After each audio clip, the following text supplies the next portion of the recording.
preparadito. A ver, un poquito.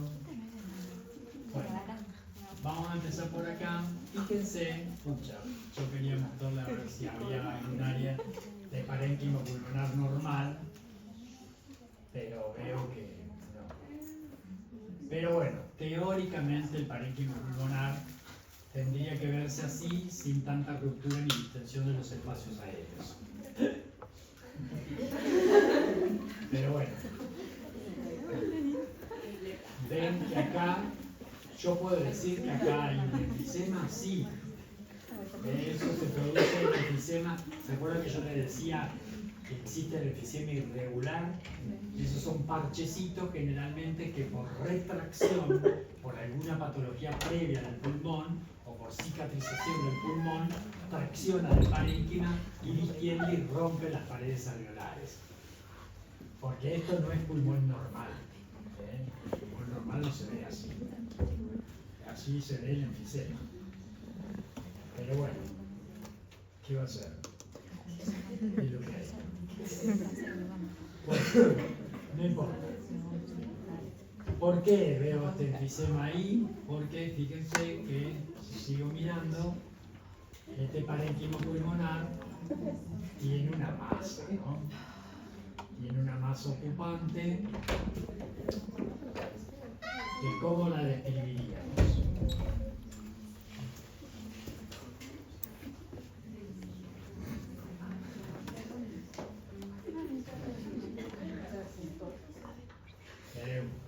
¿Están vivos? ¿Cómo la describiríamos?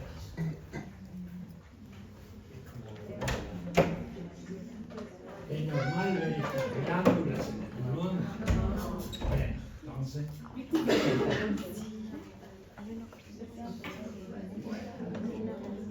Acá veo todo una masa, ¿no es cierto? El parénquima está ocupado por una proliferación neoplásica con un patrón básicamente glandular, con glándulas de distintas formas y tamaños, ¿sí? Bueno.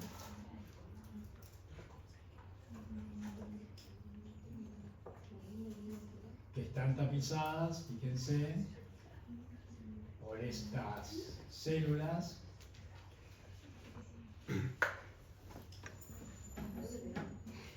¿qué les parece? ¿Cómo describirían las células que tapizan esas estructuras glandulares?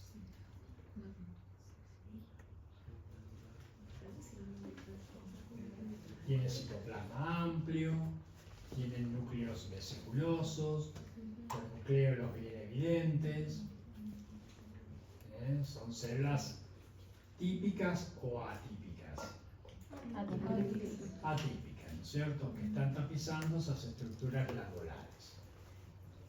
Bueno, entonces si veo una proliferación neoplásica de estirpe epitelial con patrón glandular a nivel pulmonar, esto teóricamente inmersas en un estroma fibroso,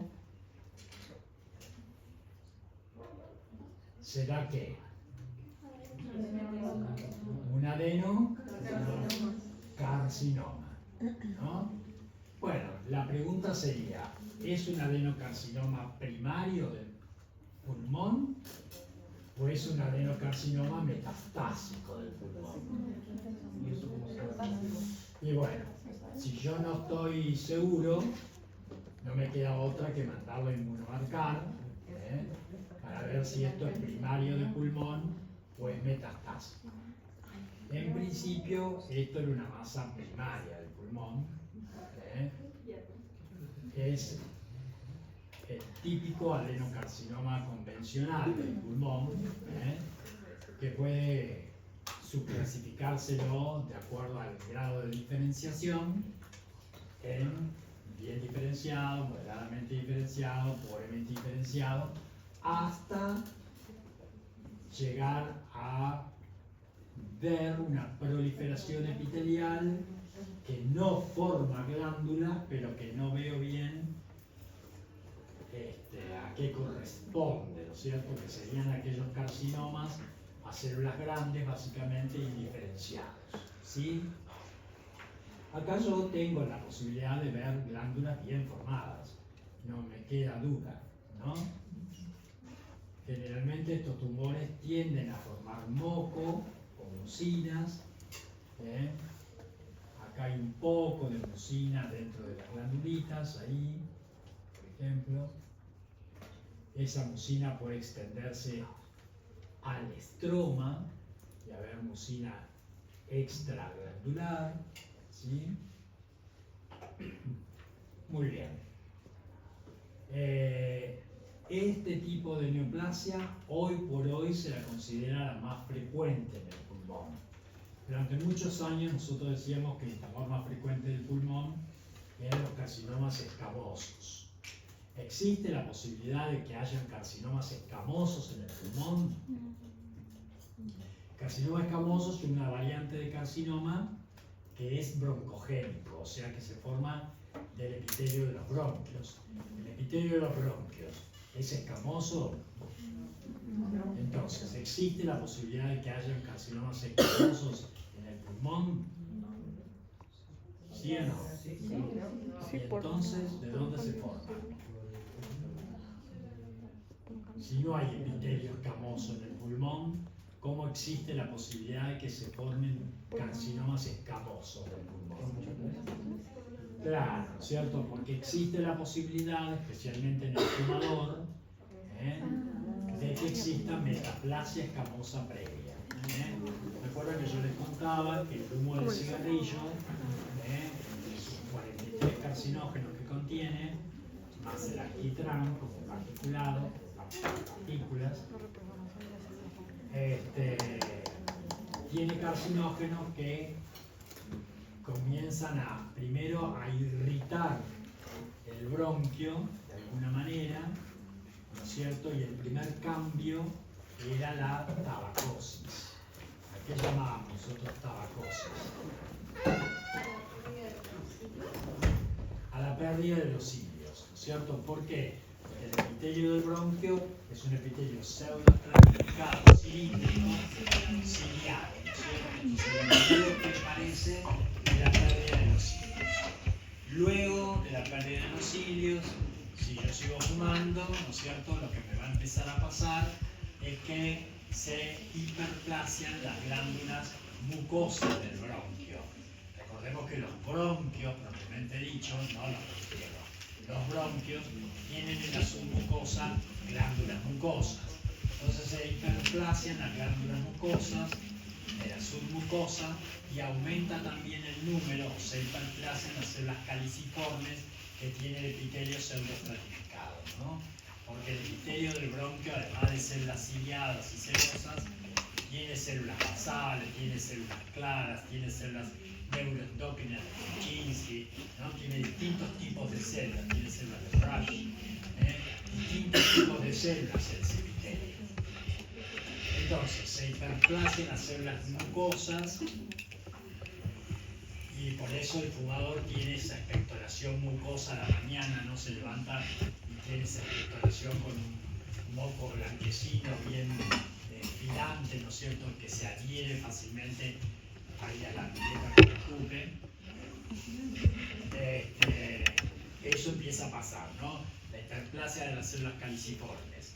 A eso le sigue básicamente la hiperplasia de células de reserva del epitelio bronquial.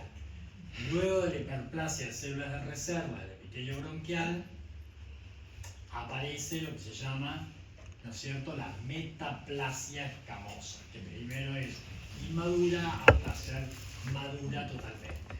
A esa metaplasia puede evolucionar, ¿no es cierto?, a cambios displásicos que van desde displasias leves hasta displasias severas y terminar generando a nivel bronquial un carcinoma in situ, ¿sí?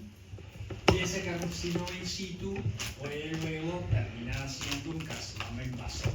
En este caso escamoso, porque se originó de la metaplasia escamosa previa. ¿Se entiende? Bueno, pero en este caso, estos tumores hacen un patrón glandular, ¿sí? Glandular. Generalmente los adenocarcinomas son más frecuentes en la mujer, generalmente tienen mejor pronóstico que los escamosos, generalmente son periféricos o subpleurales.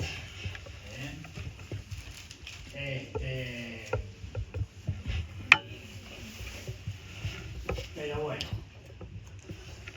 lo primero que tenemos que hacer es, el paciente este se nos va a presentar a nosotros con una clínica.